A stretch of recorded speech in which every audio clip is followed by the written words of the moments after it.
teroris tadi? Sebagai mantan harus yang jawab. Kalau sedikit teroris beliau ini. Ya. Mantan teroris yang paling sopan. Jadi begini, tadi kan belum saya singgung. Latar belakang teroris itu penting. Iya penting. Jadi latar belakang kami itu kan yang ngawali aksi teror di Indonesia.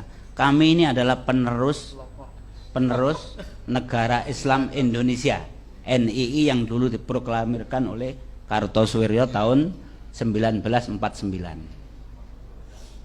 Kami ini pelaku bom Bali itu generasi keempat. Nah, jadi begini, apakah pemikiran itu eksklusif atau dan lain sebagainya, itu menurut saya itu nanti malah membingungkan. Karena pemikiran eksklusif itu apa toh kan gitu.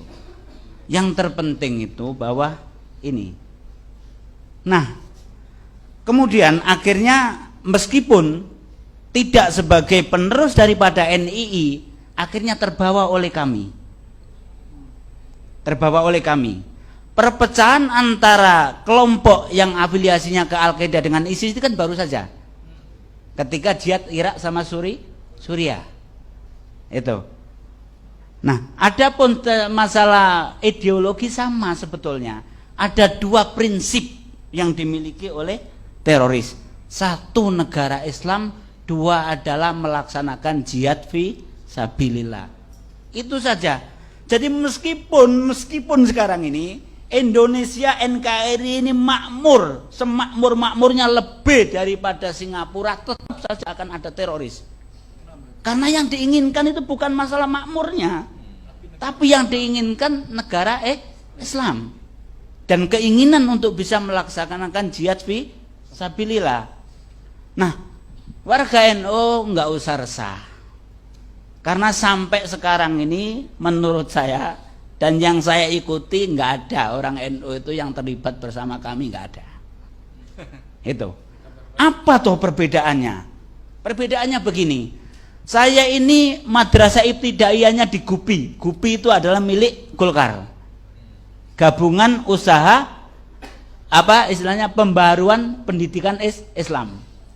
Tapi begitu saya kelas 5, akhirnya dijadikanlah Ma'arif. Jadi saya itu sekolah di Ma'arif kelas 6. Ya, Ma'arif.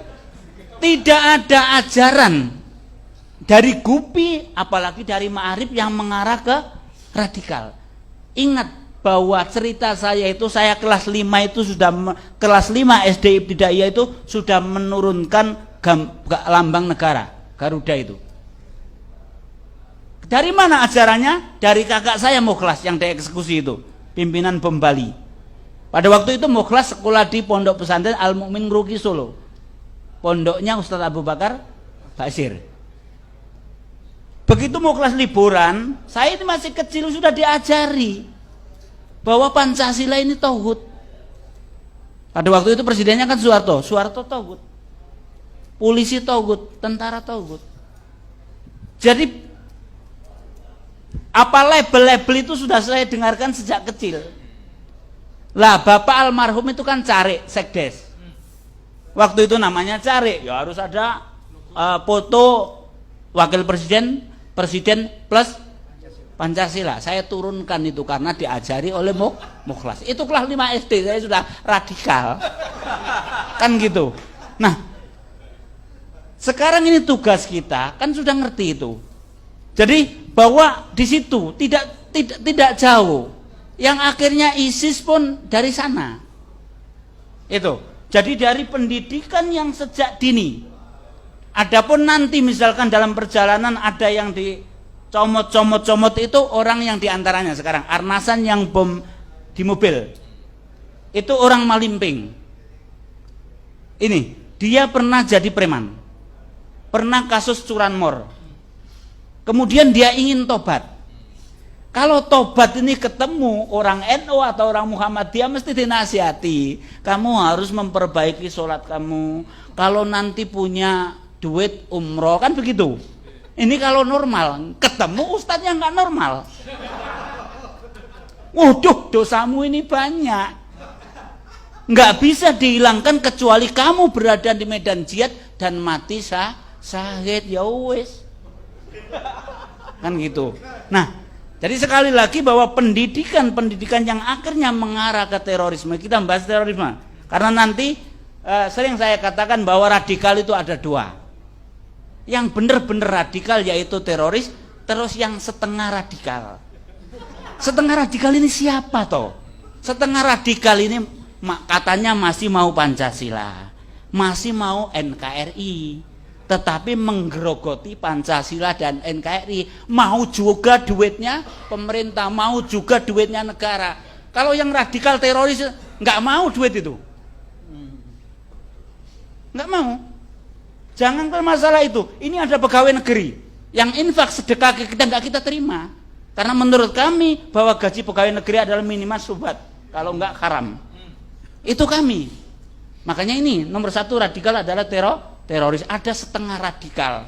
Nah, tadi kan pertanyaannya menjawab, apakah mungkin yang setengah radikal ini bisa jadi radikal atau teroris? Sudah sering saya coba, saya ajak nggak berani mereka. Itu. Karena apa? Karena mereka nggak mau resiko. Itu. Kenapa? Sekarang masalah duit.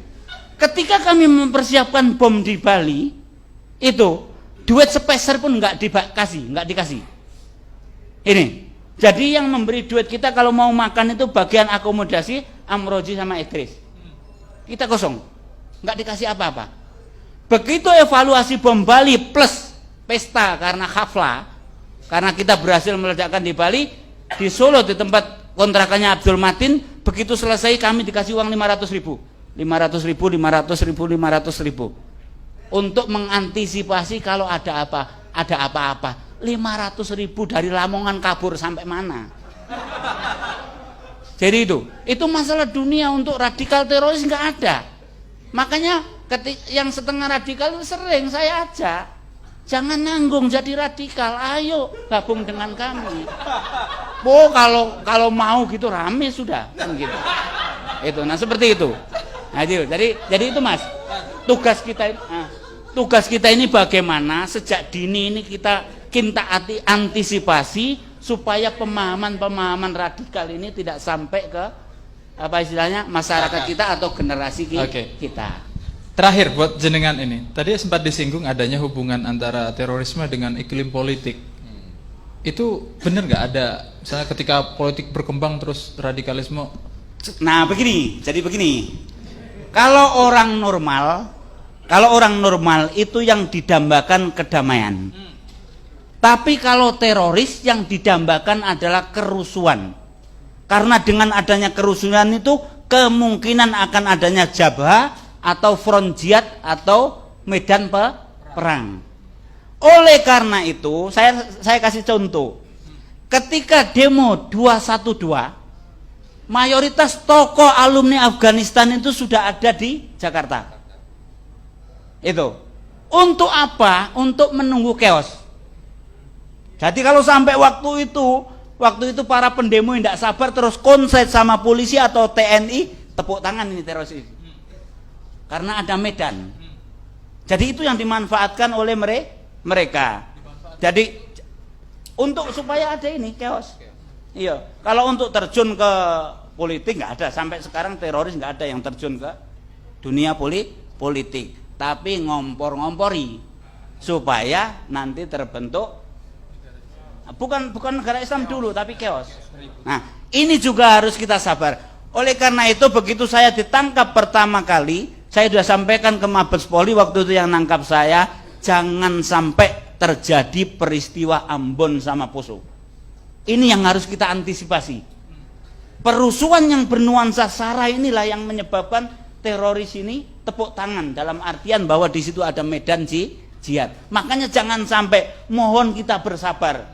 Lintas agama ayo kita bersabar, jangan sampai ada kerusuhan yang seperti itu. Nah, ini harus ditokohi oleh NU karena NU itu sudah dekat dengan semua agama.